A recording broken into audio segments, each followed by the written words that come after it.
All right, middle of August 2023.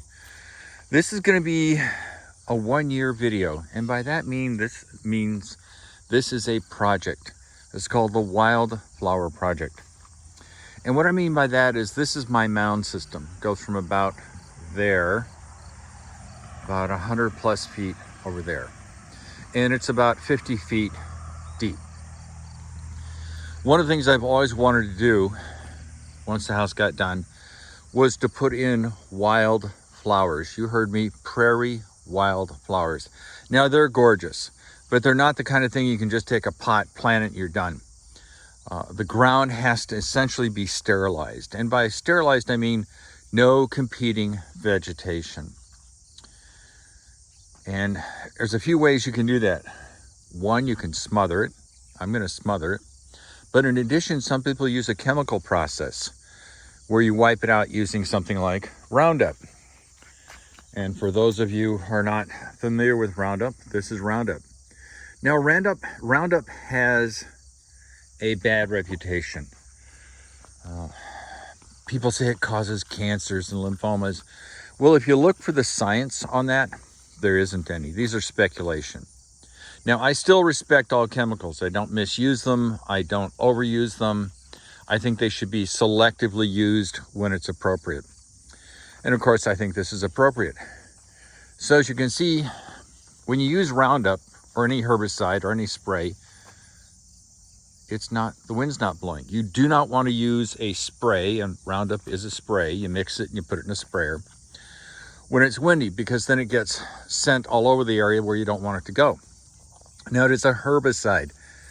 That means it kills plants. It doesn't kill insects. It doesn't kill people. It's designed to kill plant life. So this herbicide was applied by me this morning when there was no wind, and I literally did the whole area. So what you see now is middle of August 2023, the beginning of the Wildflower project. So you see all these pavers here, pavers. Those were positioned a couple of days ago because I have them left over from another project years ago. I have ordered black plastic, 6 mil black plastic. And after this Roundup herbicide has a chance to do its thing and knock down the plant life, I'm going to cover from here to here, which is about 50 feet, and from here to here, which is about 100, in black plastic. That's the smother technique.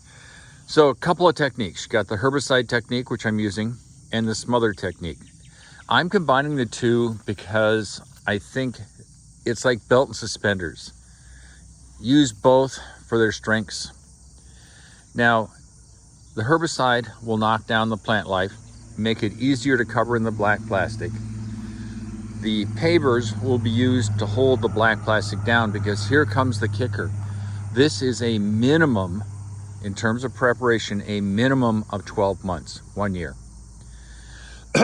So you're not going to see a result in 2 days or 6 weeks or 6 months. It doesn't happen that way.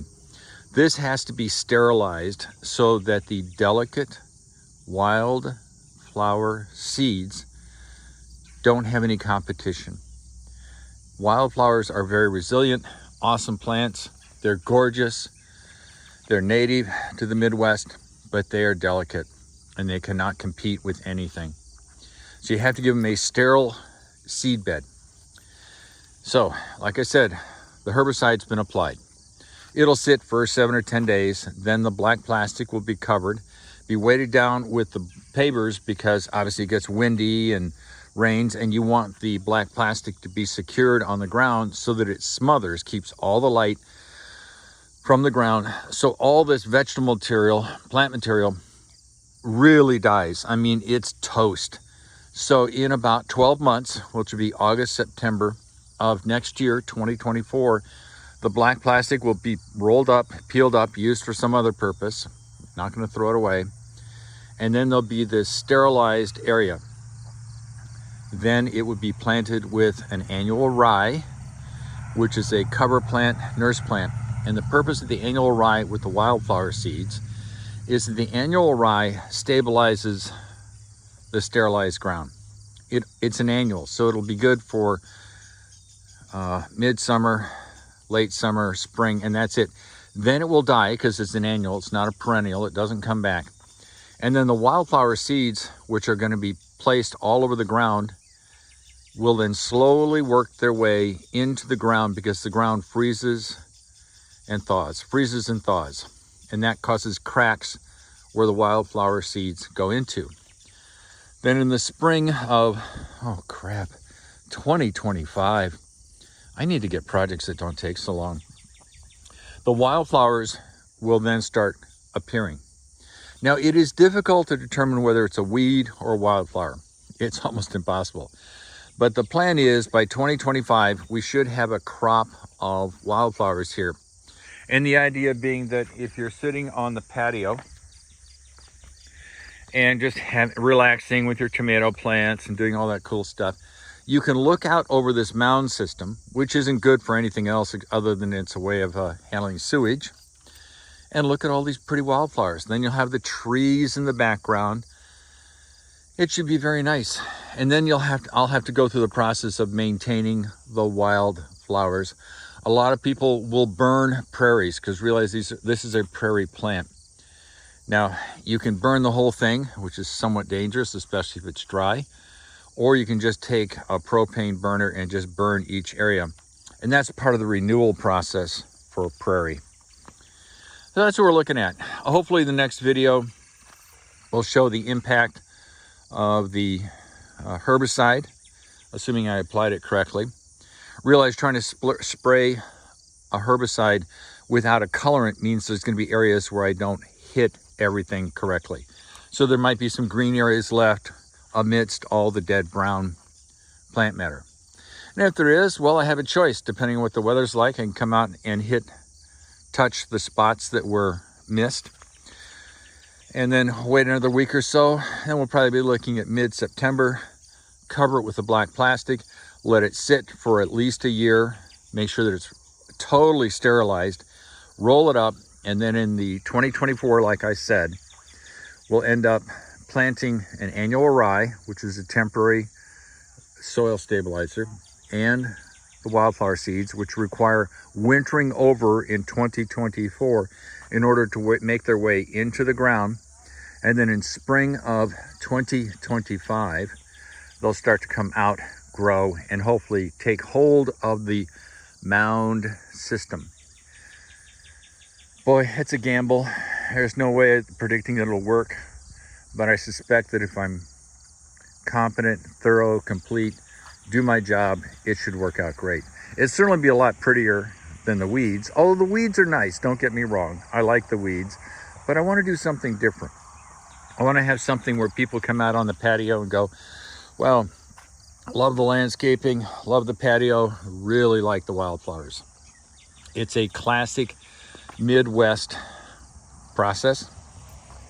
Remember, the whole area used to be covered in wild grasses, including wildflowers, 200-300 years ago when we had all the prairies, and it is still prairie country. So this is film part 1 of day 1 of prepping the ground for it's going to be a 2-year project. Jeez Louise, before we see if it works. But you know, that's what life is all about. What are you going to do today? What are you going to do tomorrow? 6 months out, 12 months out. It's sort of like all the schooling I went through. It wasn't like I was going to suddenly do my profession a week after I did it. So there'll be some new video, part 2, in a couple of weeks that will document how much I've killed the grasses here with herbicides. I also thought, as we know, you've seen me have everybody cut the high grass over there. My friends Tim and Nathan, when they get another big massive mower, I'm going to actually map out areas where these trees are to cut down the waste trees, the scrub trees, leave the apple trees and some of the walnut trees alone, and then just clean it out, since I think it'll be a nice look. And if I start doing it now, then in the years to come, I will not only have the wildflowers, but I'll have a nicely thinned area of trees. Now it's hard to tell, but right there, let's see if this thing will never do it. There we go.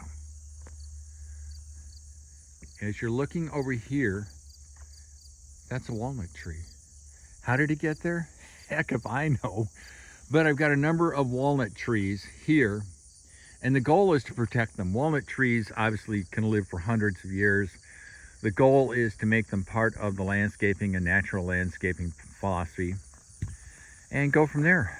So I think it's going to be a lot of fun, but it's going to take patience. I'm going to have to think about it. And you can sort of see right in there, you might be able to see some apples. Those are apple trees because this used to be an apple orchard. Oh God, 50, 60, 70 years ago. And obviously it used to be farmland. Now with the plots back there, food plots, it's sort of farmland again. So this is Project Wildflower, a 2-year project. And for those of you who are into this stuff, it should be fun. And if not, well, blow by this video, don't care. The weather, it's about 70 degrees today. Obviously there's minimal to no wind. Low on the humidity. Windows were wide open last night. Oh, it was in the mid 60s. It was so comfortable sleeping.